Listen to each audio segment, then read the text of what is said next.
Assalamualaikum warahmatullahi wabarakatuh. Dialog antara ruh dan malaikat-malaikat telah datang dalam suatu hadis. Sesungguhnya malaikat maut ketika menghendaki mencabut nyawa orang mukmin, maka ruh itu berkata, "Aku tidak akan patuh kepadamu selama engkau belum diperintahkan untuk itu." Lalu malaikat maut berkata, "Aku telah diperintahkan untuk mencabut nyawa." Maka ruh itu meminta dari malaikat maut suatu alamat dan bukti. Seraya ruh berkata, "Sesungguhnya Tuhanku telah menjadikanmu dan memasukkanmu dan dalam jasadku, sedangkan engkau tidak ada ketika kejadian itu. Maka sekarang engkau menghendaki untuk mengambilku." Lalu malaikat maut kembali kepada Allah Subhanahu wa Ta'ala. Maka Allah Ta'ala bertanya, "Apakah kamu sudah mencabut nyawa hambaku?" Malaikat maut menjawab, "Ya Tuhanku, sesungguhnya hambamu telah berkata demikian dan demikian. Dia meminta suatu tanda dariku." Maka Allah Ta'ala berfirman, "Benar ruh hambaku itu." Kemudian Allah Ta'ala berfirman, "Hai malaikat maut, pergilah ke surga dan ambillah buah apel. Di atas buah apel itu ada tandaku, dan tunjukkan buah apel itu kepadaku, hambaku." Kemudian malaikat maut pergi ke surga dan mengambil buah apel. Di atas buah apel itu terdapat tulisan Bismillahirrahmanirrahim. Ketika malaikat maut menunjukkan buah apel itu kepada ruh seorang hamba, maka keluarlah ruh itu dengan cerdas dan merasa enak serta jernihnya mati. Diriwayatkan dari Ka'ab al-Akbar, sesungguhnya Allah Ta'ala telah menciptakan pohon di bawah arasy, dan di atas pohon itu terdapat banyak daun yang jumlahnya menurut bilangan seluruh makhluk-makhluk yang ada di permukaan bumi. Subhanallah.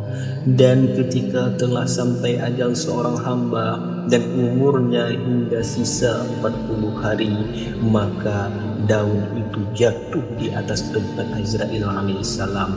Dengan itu dia mengetahui bahwa dia diperintahkan untuk mencabut nyawa hamba tersebut. Setelah itu para malaikat menamakan orang itu mayit di dalam langit, padahal orang tersebut masih hidup di permukaan bumi 40 hari lagi.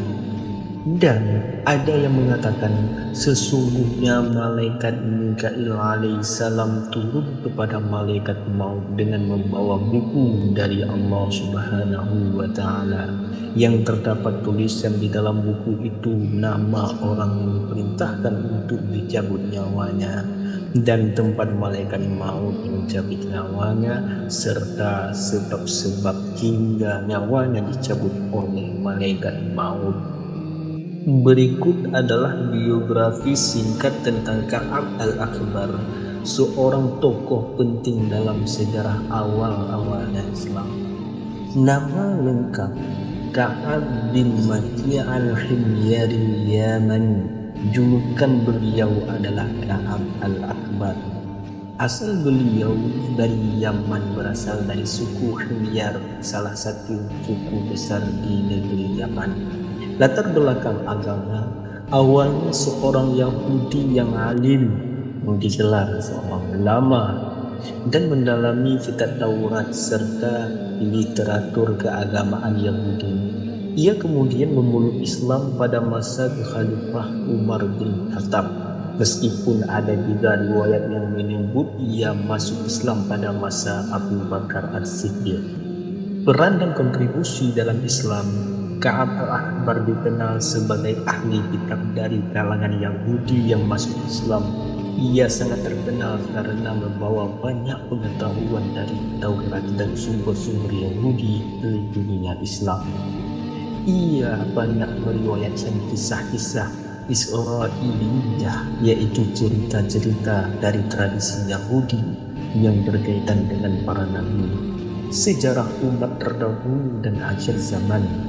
Ka'ab sering memberikan penjelasan tentang tafsir ayat-ayat Al-Quran berdasarkan informasi dari Taurat dan kadang-kadang disebut dalam literatur tafsir Kasih.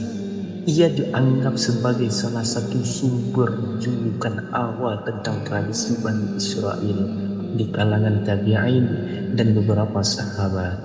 Hubungan dengan para sahabat hidup pada masa Khalifah Umar bin Khattab dan Utsman bin Affan. Ia sering duduk bersama para sahabat besar dan berdiskusi tentang pengetahuan kitab terdahulu, termasuk dengan Abdullah bin Abbas. Yang penting diketahui tentang beliau, riwayat dari Ka'ab al-Akbar sering dibedakan dari hadis Nabi SAW karena berasal dari kitab terdahulu Israiliyah. Para ulama mengingatkan agar riwayat Israiliyah tidak dijadikan landasan hukum tanpa didukung dalil syar'i yang kuat. Meskipun begitu, informasi darinya banyak digunakan oleh para mufassir seperti Al-Tabari dalam mentafsirkan ayat-ayat Al-Quran yang berhubungan dengan sejarah para nabi dan umat terdahulu. Mengenai kewafatan Ka'ab al-Akbar, ia wafat sekitaran tahun 652 Masehi atau 32 Hijriah di masa Khalifah Utsman bin Affan. Kesimpulan, Ka'ab al-Akbar adalah figur penting yang menjabatani pengetahuan Yahudi dan Islam pada masa awal. Ia dihormati karena keilmuannya, tetapi riwayat darinya selalu dikaji secara hati-hati karena berasal dari tradisi luar Islam. Dalam suasana sakral saat ruh seorang hamba dicabut dan ia mulai menyadari perpindahan dari dunia ke alam barzah, malaikat maut berkata, "Wahai ruh yang baik atau ruh yang jahat, tergantung amalannya, keluarlah menuju ampunan dari ridha Allah Subhanahu wa Ta'ala." Ruh dalam keadaan bingung dan takut atau tenang dan penuh harapan. "Apa yang sedang terjadi padaku?" kata ruh tersebut. "Kenapa tubuhku terasa ringan? Di mana keluargaku?" Malaikat berkata, "Engkau telah meninggalkan dunia. Hari ini adalah awal dari kehidupan barzahmu. Apa yang telah engkau persiapkan untuk pertemuan dengan Tuhanmu?" kata malaikat. Ruh pun berkata, "Apakah ini sudah akhir kehidupan? Aku belum siap atau tengah menantikan saat ini. Adakah amalanku diterima di sisi Allah Subhanahu wa Ta'ala?"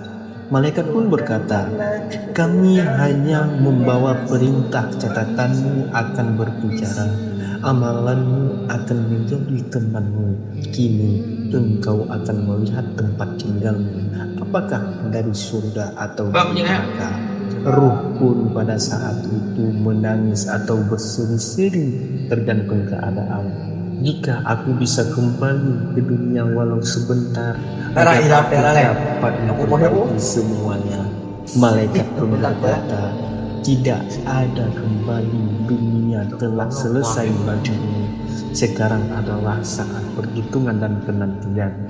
Ketika ruh ditemui oleh malaikat di alam kubur, Mungkar menangkir malaikat yang bertanya di alam kubur, "Siapakah Tuhan yang berduka? Apakah agamamu? Siapakah nabimu?" Ruh orang beriman berkata, "Tuhanku adalah Allah, agamaku Islam, Nabiku Muhammad." Mungkar dan Nakir, engkau telah berkata benar, tidurlah dengan tenang hingga hari kiamat. Ruh orang-orang kafir atau fasik berkata, Aku tidak tahu, aku hanya mengikuti apa yang orang katakan." Malaikat berkata, "Engkau tidak tahu dan tidak mengikuti yang benar. Tempatmu akan disempitkan dan engkau akan merasakan bagian dari neraka hingga hari kebangkitan." Pesan dari dialog seperti ini adalah dari sumber-sumber seperti hadis riwayat Al-Bukhari dan Muslim tentang pertanyaan di alam kubur, tafsir surat sampai 100 tentang penyesalan ruh yang ingin kembali ke dunia. Surat Al-Fat ayat 27 hingga 30 yang berbunyi, wahai jiwa yang tenang, kembalilah kepada Tuhanmu dengan ridha yang diridhai oleh Allah Subhanahu wa Ta'ala.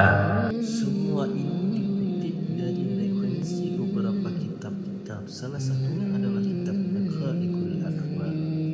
Wassalamualaikum warahmatullahi wabarakatuh.